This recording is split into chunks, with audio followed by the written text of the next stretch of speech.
Hello and welcome to the Royal Road School of Carmelite Prayer.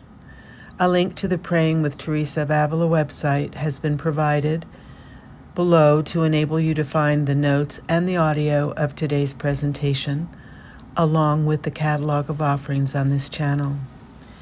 So we are continuing our study of the Way of Perfection. And Teresa summarizes the subject matter in the Way of Perfection as how one reaches the fount of living water and what the soul feels there and how God satisfies it. So we are going to specifically focus on part 5 of the introduction today, the foundations of prayer and the methods of prayer. So let's take a look now at the foundations of prayer, which for Teresa include the love of neighbor or charity, detachment, and humility. The reasons behind this new manner of contemplative life were that Teresa wanted the Lord's friends to be good ones. She wanted her nuns to follow Christ's counsels, in other words, chastity, poverty, and obedience, as perfectly as possible. This implied a careful observance of the rule of Albert. And for Teresa, the essential element of this rule was prayer without ceasing. Peace was necessary for a life of prayer, so Teresa avoided placing burdens on her nuns. She focused on the 3 practices necessary for them to possess the inner and outward peace the Lord recommends to dispose them to a life of prayer: the love of neighbor or charity, detachment, and humility. These 3 virtues form a foundation for prayer and free the spirit, but they are also the effects of prayer. So first off, the love of neighbor or charity. Teresa divides love into spiritual love and love mixed with sensuality. She complains that the term love is applied to too much having to do with true and perfect love, having little to do with true and perfect love. She recognizes the importance of friendships. She wanted her nuns to be friends, and she felt that friendships must grow into perfect love. Teresa also observed that too much restraint could frighten people away from the service of God and from following the virtuous paths her nuns were on. She never wanted her daughters or readers to lose compassion, the compassion that goes with charity. Do not fail, she said, to be compassionate. Secondly, detachment. In observing the human condition, Teresa was struck with how quickly things come to an end. The practice of detachment is not exclusively for nuns. The Way of Perfection has become a popular book of spirituality since much of Teresa's advice is applicable to the person reading it.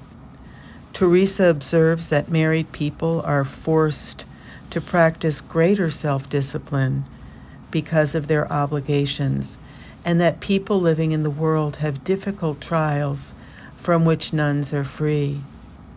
She states that the perfect souls can be detached and humbled anywhere. The happy result of detachment is inner freedom. Freedom from worry about bodily comfort, honor, and wealth. She states, I am speaking about persons who look at the faults of others and never at their own. This arises from a lack of humility. And the third virtue, humility. Humility and detachment are so closely joined that Teresa couldn't speak of one without the other. Humility implies detachment from oneself, from worry about esteem and honor. The Virgin, by humility, drew the King of Heaven to earth. So by humility, the soul draws love to itself. I cannot understand how there could be humility without love, or love without humility, nor are the two virtues possible without detachment from all creatures. Humility does not disturb or disquiet. It comes with peace, delight, and calm. The pain of genuine humility expands the soul, enabling it to serve God more. In humility, one realizes that every good thing comes from God.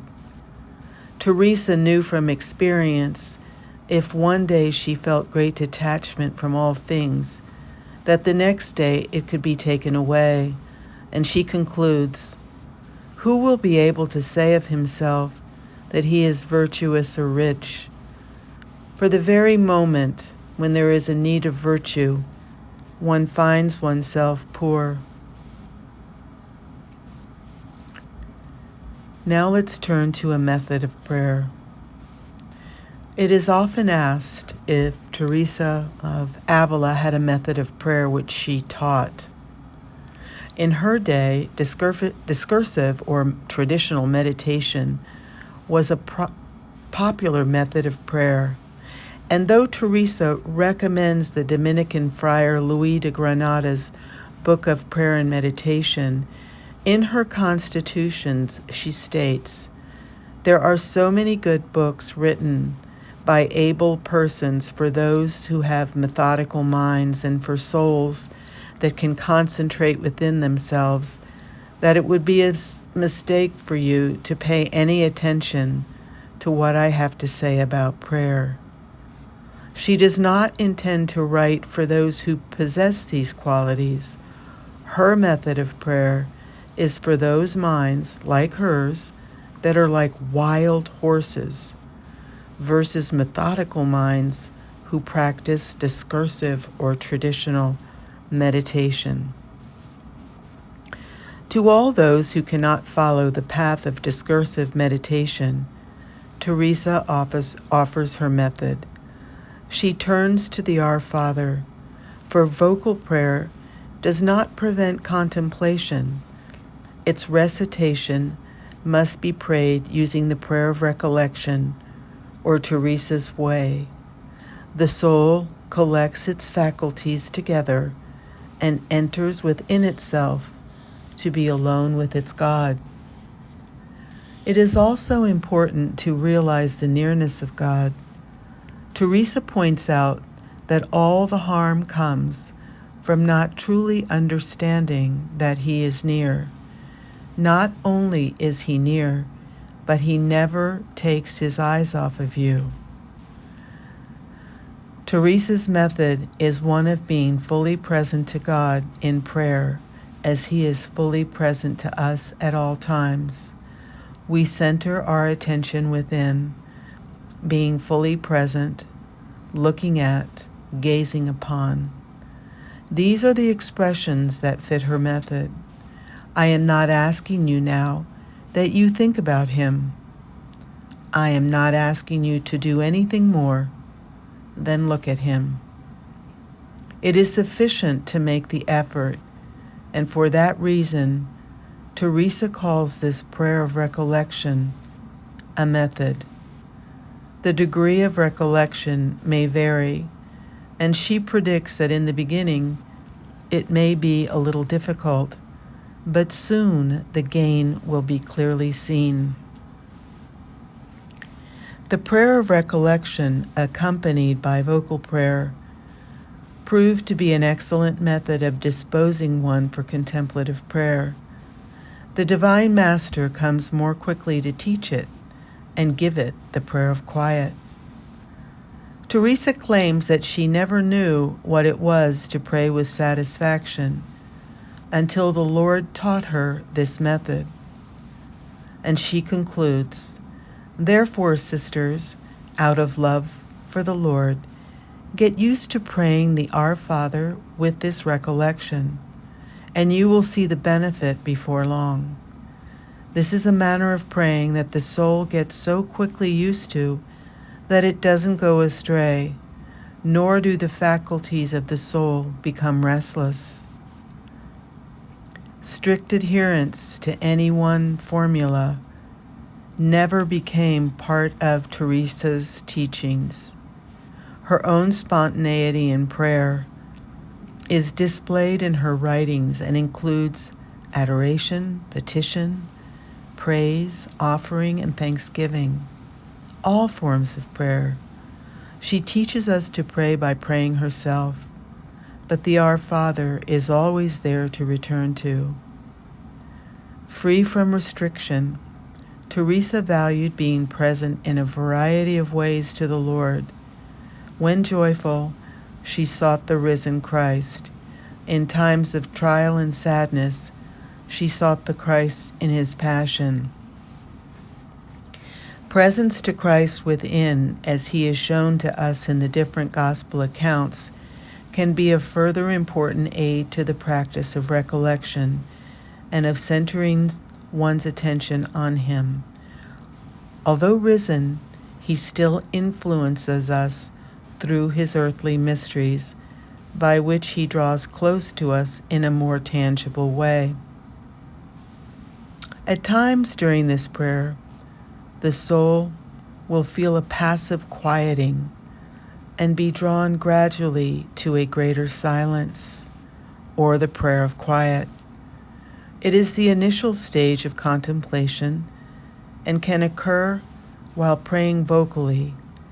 This passive prayer is unattainable through any human efforts. There is not a complete silencing of the faculties. Only the will, not the intellect or the imagination, is taken over by God. The prayer of union follows the prayer of quiet. Here, the faculties of the soul, the intellect, the will, and the memory come to rest in the silence. As contemplation begins, recollection takes a deeper hold. Words become fewer. One's own efforts are of no avail, either in producing or in holding on to mystical prayer. The best way to hold on to this favor is to understand that we can neither bring it about nor remove it. We can only receive it with gratitude, as most unworthy of it, and this not with many words. Contemplation is like living water drunk from the fount, but unlike earthly water, while satisfying the soul's thirst, it at the same time increases its thirst. The Lord gave the Our Father to us in an obscure form, so that each one may petition his own intentions. As for Teresa, she came to the knowledge of many deep secrets which the Master unfolded before her, who teaches those who say this prayer. Certainly it never entered my mind, Teresa says, that this prayer, the Our Father, contains so many deep secrets. For now you have the entire spiritual way contained in it, from the beginning stages until God engulfs the soul and gives it to drink abundantly from the fount of living water, which he said was to be found at the end of the way. The end of the way cannot be reached without Teresa's incredible determination. She says that they must have a great and very resolute determination to persevere until reaching the end, come what may, happen what may, whatever work is involved, whatever criticism arises, whether they arrive or whether they die on the road, or even if they don't have the courage for trials that are met, or even if the whole world collapses. Amen.